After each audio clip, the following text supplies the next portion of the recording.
Hello my dear friends, you're on the Military Summary channel, and today we will discuss the situation in Ukraine on the 24th of April of 2024. Today we have a lot of very interesting updates, so let's start. And first we're going to talk about the Avdiivka, northern Avdiivka direction, more precisely about the stronghold by the name of Ocheretyne.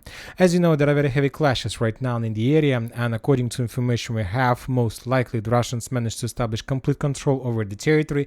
At least this information was confirmed by the pro-Ukrainian mappers Deep State. I believe you know this this source, and which confirms that first of all, this is a very reliable source, because first of all the source says about the Russian progress, not about Ukrainian, and most likely the Ukrainians did left the area, and from now on the Russians control the entire stronghold.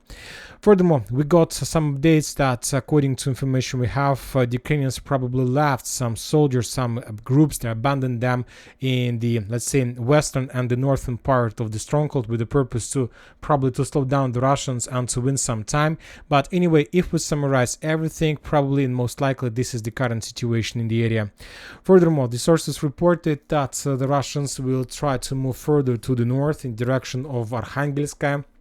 And the thing is that if we take a look at the map, you're going to see that Arkhangelsk is connected with Ocheretine and Keramic Novokalinovo with two roads. So this is the first, let's say, road that Ukrainians can use to move in Arkhangelsk, and this is the second, let's say, road that Ukrainians could use to enter Keramic and Novokalinovo. And if you take a look at Arkhangelsk once again, probably going to see another road to the north, but then the road is ended between Kalinovo and Arkhangelsk itself. So this is not, of course, a big problem for the Ukrainians, and there is another stronghold in the same direction. So most likely the Ukrainians do have possibilities to, let's say, they have already established connection between these two towns. But anyway, who knows what is happening currently with Ukrainians, and maybe there is no more road in this area. Furthermore, don't forget that there is like water barriers between two towns, and most likely there are some bridges, or the territory is not so reliable for, let's say, supporting Arkhangelsk. Basically, the Ukrainians are saying that most likely the Russians are going to move to Arkhangelsk next, and most likely the Russians will be able to establish control over this stronghold as well very soon. Maybe after Keramic and Novokalinovo, but this is not going to be a very big deal. Furthermore, the sources reported today that the Russians managed to achieve significant results in the southern outskirts of Ocheretyne. We are talking about the two villages, Solovyev and Novobakhmutovka. When talking about Novobakhmutovka, most of the mappers, including pro-Ukrainian, neutral, and pro-Russian sources, have already adjusted their maps, telling that the Russians established control over Novobakhmutovka as well. Furthermore, according to different sources, the Russians launched an offensive operation further to the west, and that the Russians have already entered Solovyev. And according to unconfirmed information, the Russians established control over the more than 75% of the village. So most likely, the Ukrainians will be forced to fall back from the area as well. And according to some Ukrainian sources, the Ukrainians have already done this. They have already abandoned their positions further to the west in direction of the village by the name of Sokol. So we can say, for now we don't have reliable confirmation, reliable updates, but we can say that most likely this territory is also already under Russian control. Furthermore, during the day we got another very interesting and I would say weird report from the Ukrainians, once again from Deep State. And according to the Ukrainians, the Russians continue offensive operation further to the west from Ocheretyne. Maybe the Russians just tried to, let's say, tried their luck and to move further, and the Ukrainians are saying that they stopped the Russians in the vicinity of the village by the name of Progress. Progress is located very far from the line of combat contact, so I believe that the Ukrainians, by saying that they managed to repel Russian attack along the railways, meaning that the railways moves to Progress, so that's why they connected the destination and the area where the Russians were stopped. So I believe that Ukrainians probably stopped the Russians somewhere here on this line, let's say on the intersections of roads to Alexandrovka and to Progress itself. Anyway, we see that some kind of domino effect. We see that one town falls after another. We understand that most likely the Ukrainians will be forced to fall back from Keramic and Novokalinovo as well, and that the Russians during the next 72 hours will be able to capture these two villages as well. So the question is, where exactly the Ukrainians will be able to stop the Russians? And to receive an answer to this question, first we need to, let's say, take a very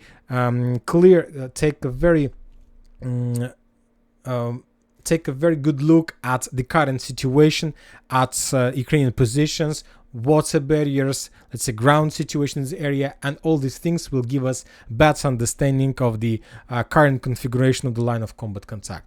First, let's take a look at the southern direction, at the villages like Sokol, Voshod, Yevgenievka, Novopokrovska, and Novoselovka Persha.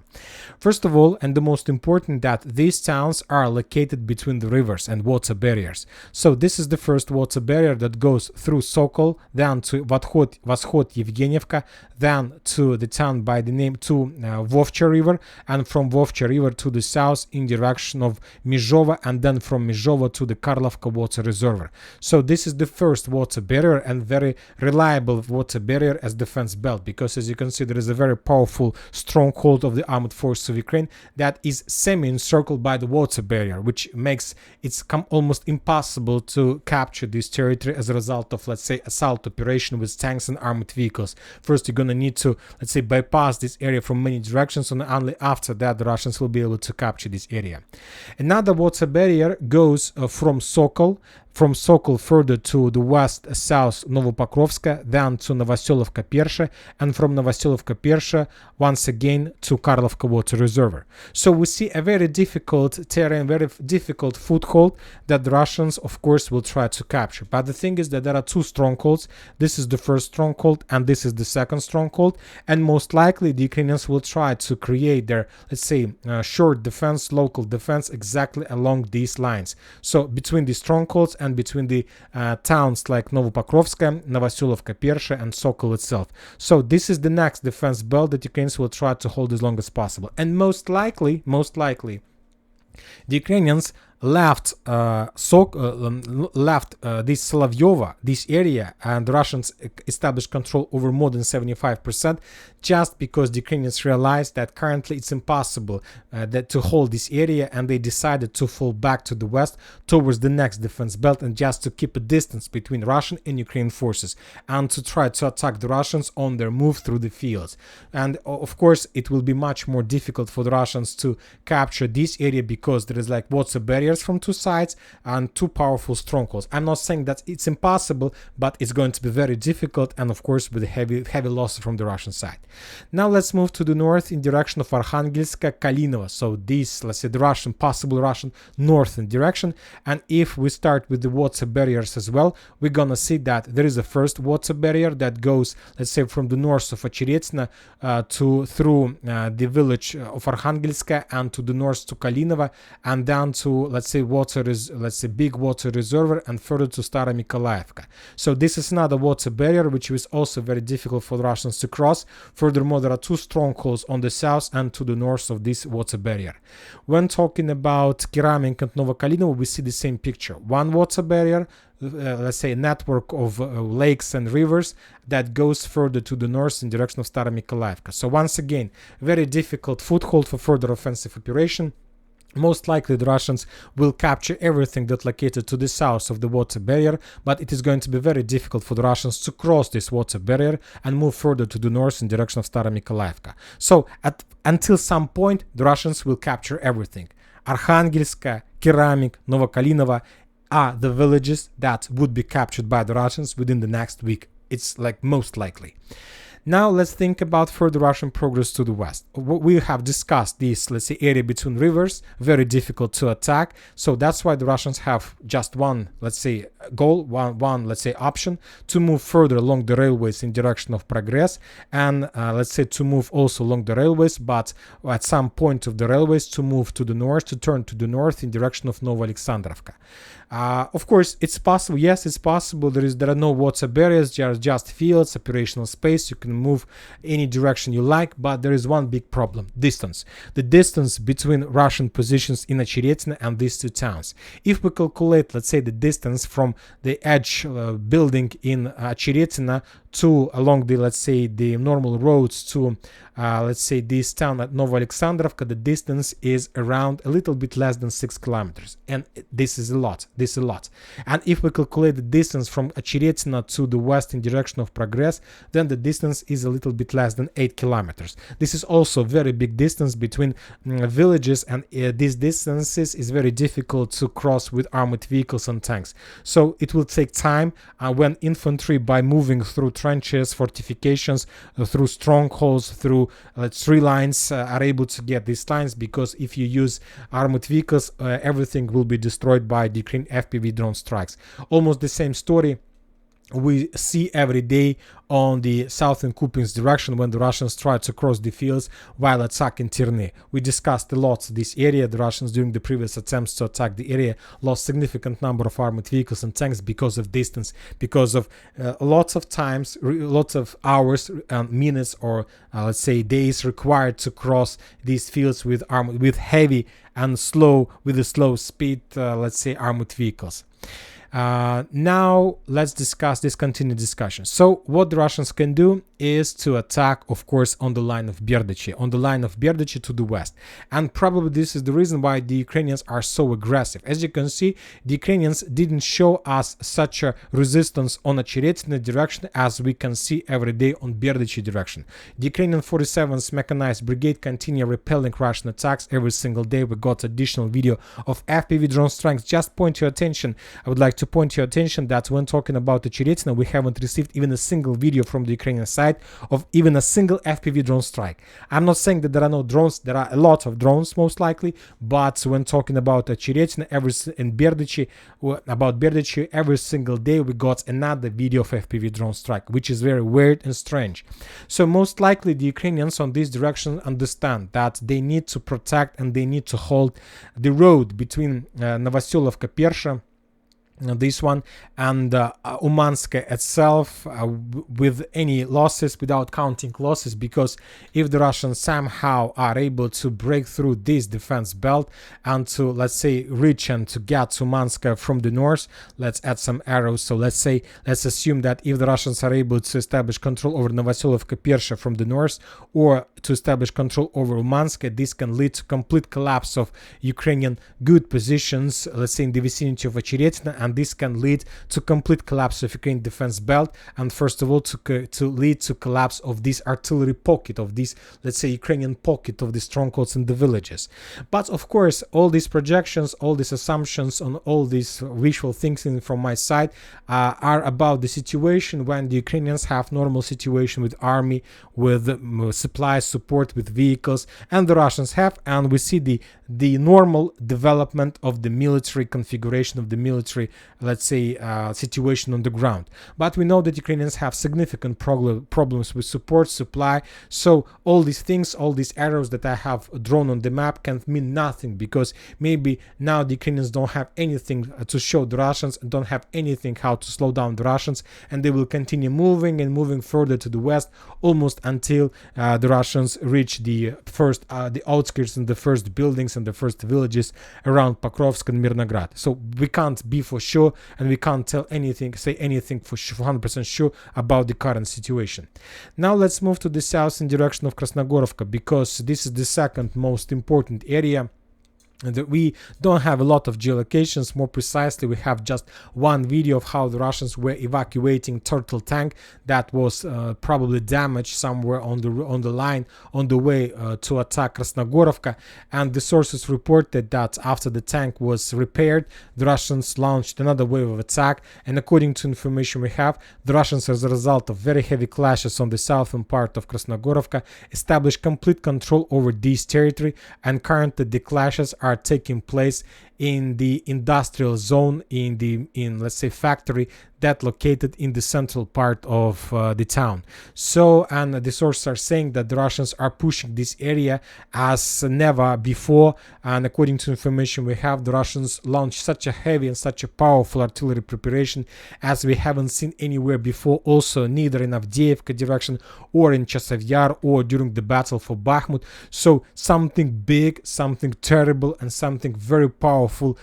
arrive during the day on the territory of Krasnohorivka, and most likely even maybe during this upcoming night of the local time, when you're gonna see this video for the first time, maybe you're gonna receive first updates that the central part of Krasnohorivka have already fallen and the Russians continue moving further to the north. Of course, we understand that the main Russian goal is to establish control over this territory, and if they can do this, we understand that most likely the Ukrainians would start withdrawing process, and not just withdrawing process, they will start running away further to the northwest in direction of Karlovka water reservoir as well.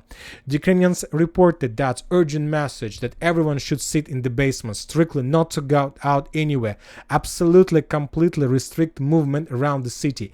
And these reports were received from Chasiv Yar because the Russians were bombing this area heavily. The Ukrainians were staying in basements for hours until the Russians finished the artillery preparation, and now there are very heavy clashes once again.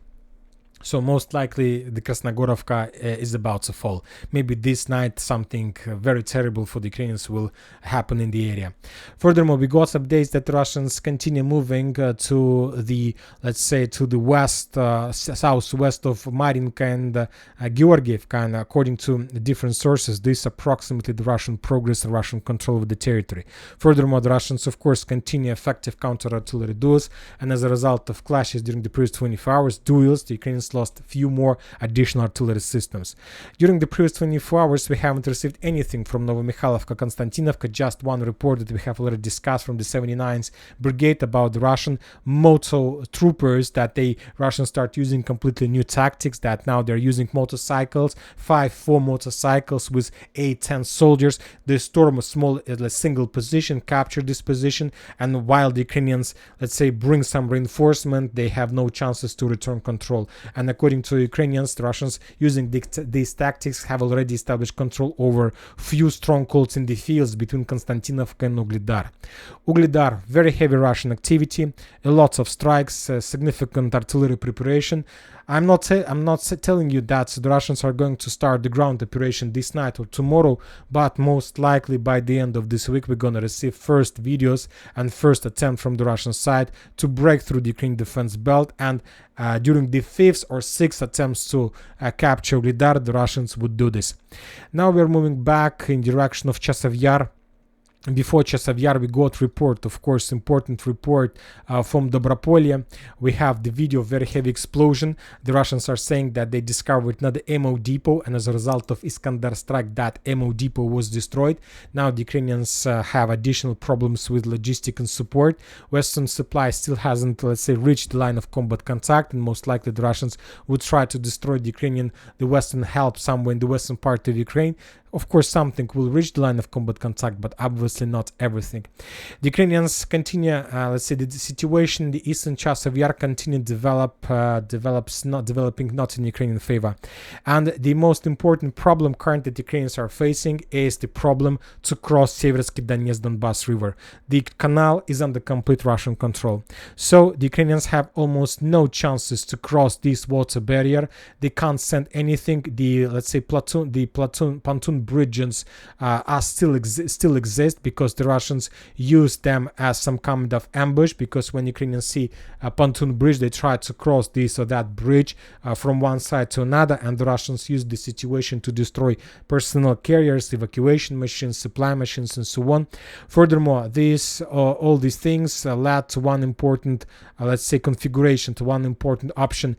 Now the Ukrainians are forced to stay in the eastern Chasiv Yar too long, because according to standards you can stay on zero just up to 5 days. For example, the Ukrainians in the west and the central Chasiv Yar receive ammo, food, water, cigarettes, and they are sent to the eastern Chasiv Yar. So they receive supply for 5 days to stay on the zero, and after 5 days, of course, it's logical to be replaced, because you don't have water anymore, you don't have food, you don't have anything, you don't have bullets to fight.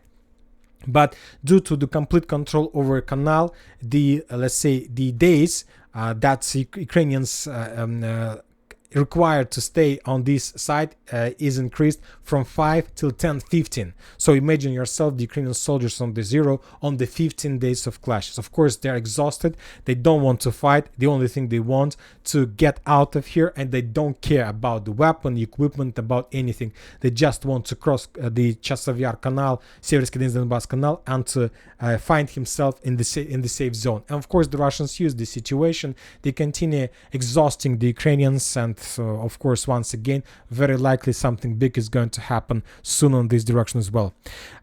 Klishchiivka, the Russians established complete control, FPV drone control over the area, significant number of geolocations with drones flying above the fields, attacking the Ukrainian forces along canal, along Klishchiivka, among the fields. The Ukrainians are suffering significant losses. They can't do anything with this.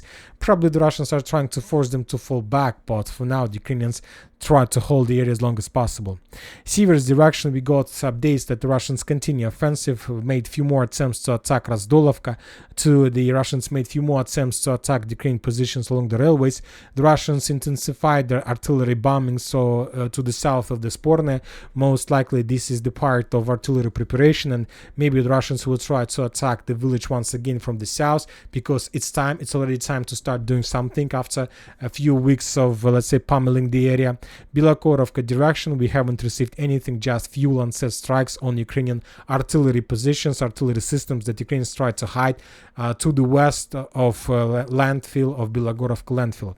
South in Kupiansk direction, we don't have anything, as well as from the north in Kupiansk. Just one video from Kislovka-Kotlarovka. After probably months or 2 months of a pause, the Russians start bombing and attacking the Ukrainians in Kislovka-Kotlarovka. Maybe the Russians are about to start something big or something great, and this is the reason why they start bombing this area. But for now, we don't have enough of information to make some conclusions on this direction. Kharkiv area, we don't have anything, just another artillery system of armed forces of Ukraine was discovered in the forest to the north of Kharkiv, to the south of the border, and as a result of Lancet strike, that system was destroyed. The Ukrainians published the video of results of another Russian Iskander strike inside of Kharkiv itself. We see a very big, let's say, lots of ruins, lots of damage. Currently, we can't tell for sure what exactly the Russians destroyed, maybe temporary positions, maybe another warehouse or something like this. Of course, lots of updates are coming from Sumy area, and according to information we have, as reported, the armed forces of Ukraine in the border area of the Sumy and Kharkov regions are put on highest alert in connection with their receipt of information about the start of Russian offensive in the near future. So the Ukrainians are waiting for the Russian greatest offensive operation in Sumy and Kharkiv area, but for now nothing has started. Maybe the Russians were making some reconnaissance operation, trying to stress Ukrainians and to understand what are they going to do if the Russians start offensive. Moscow, we have lots of updates. The Russians can continue collecting the trophies in the capital of Russian Federation before the beginning of the Victory Day. Obviously, there are going to be lots of trophies on the, let's say, central squares in Moscow, that when people will be able to see, let's say, lots of captured, let's say, vehicles, Bradleys, murders, tanks, Max Pros, Humvees, it's Leopard 2A6 and so on. Everything for Russian people before the celebration of the Victory Day. Furthermore, according to information we have, the investigative committee reports that Deputy Defense Ministry was detained on the suspicion of taking a bribe, but later we got report that he was detained on the suspicion of that he's a traitor, that he was serving on NATO countries and Ukraine as well. So currently we don't have enough information, but it is very interesting if the Deputy of Ministry of Defense is a traitor. It is going to be very powerful, let's say, report and very powerful media attack on Russia. NATO countries, of course, as we know, the Western countries adopted Joe Biden have already signed the military package law, and now we're going to see lots of weapons moving to Ukraine. Currently, we have the final list of the military aid that Ukraine is going to receive. When talking about the configuration of that list, we can say that the United States of America is creating not a heavy army, but light equipped army with weapon, just mainly for infantry, for air defense, anti-tank missiles, artillery rounds, just light army, no tanks at all, nothing heavy. Maybe they think that it's already useless, maybe something else, but the Ukrainians will receive weapon. Currently, we can't tell for sure when exactly the Western countries are going to receive, the Ukrainians are going to receive the first, let's say, batches, but obviously we're gonna see this, because as soon as the first vehicles cross the border, the Russians will start bombing and pummeling the western part of Ukraine, and most likely the next few days are going to be very heavy for Ukraine, and especially for the western part of Ukraine. The conflict between civilians, people and Ukraine continues. Ukrainian authorities, as you know, the Ukrainians adopted a law according to the Ukrainians lost possibilities to change their passports abroad. Now they need to move back to Ukraine, and of course that was made to force Ukrainians to return, and then of course to mobilize them and to send to the line of combat contact. And we see a very big conflict all over the world in the consuls. Let's say in Poland, in Germany, Ukrainians are coming, demanding their right, demanding their, let's say, passports, but of course nobody cares.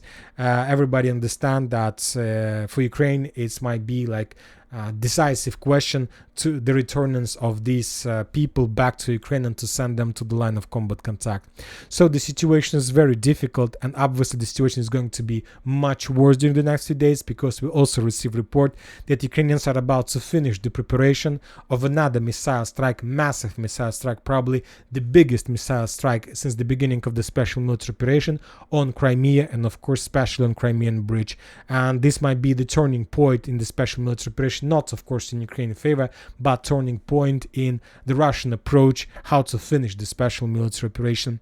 And that's it for today. Military Summary channel reminds to condemn any violence in the world. Thank you for watching. Subscribe to my channel, put your likes, join my Patreon, and have a good day. Bye bye.